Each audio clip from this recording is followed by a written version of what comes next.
Hello students, আজকে আমি আলোচনা করব ফোর্থ সেমিস্টার ডিএসসি এডুকেশনের একটি প্রশ্ন নিয়ে, যে প্রশ্নটি কিন্তু তোমাদের জন্য ইম্পর্টেন্ট, কারণ এই প্রশ্নটি কিন্তু প্রায় প্রতিবারই পরীক্ষায় আসে। প্রশ্নটি হলো চুইয়ে পড়ার নীতি। চুইয়ে পড়ার নীতি কাকে বলে? এটি 3 নম্বরে কিন্তু তোমাদের আসে।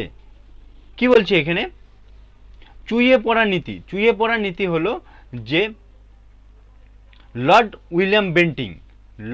উইলিয়াম বেন্টিংয়ের আইন সচিব টমাস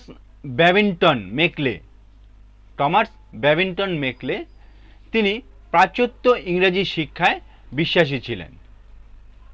তার মতে যদি আমরা কিছু সংখ্যক উচ্চবর্ণের মানুষকে ইংরেজি শিক্ষায় শিক্ষিত করতে পারি, তাদের দ্বারা পরিশ্রিত হয়ে কি হবে, আরও অসংখ্য নিম্ন